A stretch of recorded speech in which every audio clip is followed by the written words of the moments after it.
নিঃশ্বাস ফেলেছিলাম। অতীতে আমরা দেখেছি নাসিরনগর, কুমিল্লা সহ সারা বাংলাদেশের ক্ষুদ্র অঞ্চলে হিন্দুদের গ্রামের পর গ্রাম চালিয়ে দেওয়া হয়েছে।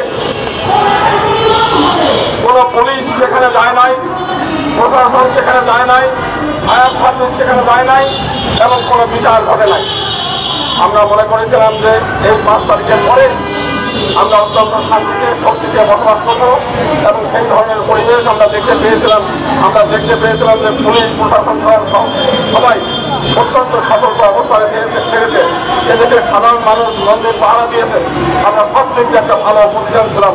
এরপরেও হঠাৎ করে আমরা এই দশরে দেখলাম যে বিএনপির একজন স্থানীয় নেতাকে হত্যা কেন্দ্র করে সেখানে 20টা হিন্দু বাড়িতে হামলা হয়েছে, অগ্নিসংযোগ হয়েছে, সমস্ত বাড়িঘর পুড়িয়ে দেওয়া হয়েছে, লুটপাট হয়েছে, দোকান ঘর পুড়িয়ে দেওয়া হয়েছে।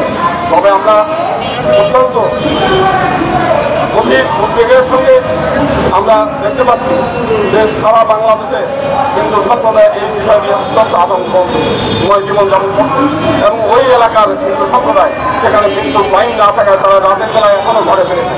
তবে আমরা একটা বিষয়ে আশ্বস্ত হয়েছে সরকারের সময় যে আজকে ঘটনার সঙ্গে সঙ্গে পুলিশ সেখানে অভিযানে গিয়েছে, সেনাবাহিনী সেখানে গিয়েছে, আপনার ফায়ার সার্ভিস সেখানে গিয়েছে, কিন্তু দুষ্কৃতিকারীরা পথে সমস্ত জায়গায় বাধা দিয়েছে।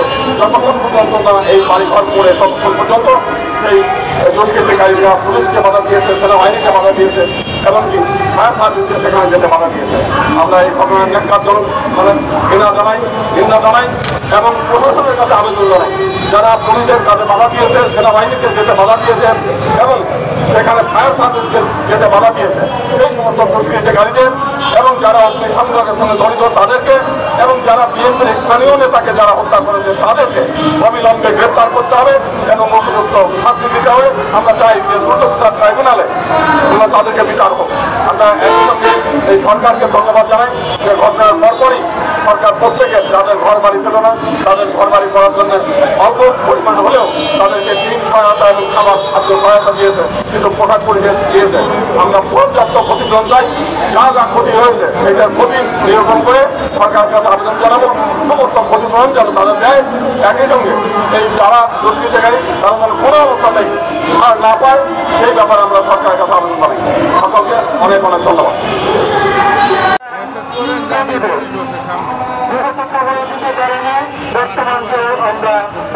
বর্তমানে আমরা নিরাপত্তাহীনতায় আছি। বর্তমানে আমাদের নিরাপত্তা প্রয়োজন নেই।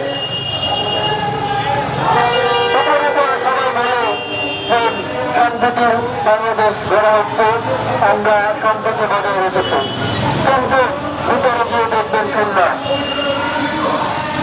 যদি এত সম্প্রীতি রক্ষা হয় তবে নগরে কোনো এখন পর্যন্ত কোনো প্রশাসন তখন পর্যন্ত একটি করতে হয় না, কোনো মামলা হচ্ছে না এই বিষয়ে।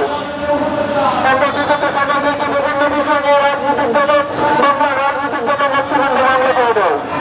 এখন যেহেতু এখন কোনো রাজনৈতিক দল আছে না কেন, এখন কোথায় অত্যন্ত রাজনৈতিক সংগঠন, এখন কোথাও কোথাও সেটা না দেশের অবৈধ বিষয় তো কোনো রাজনৈতিক দলের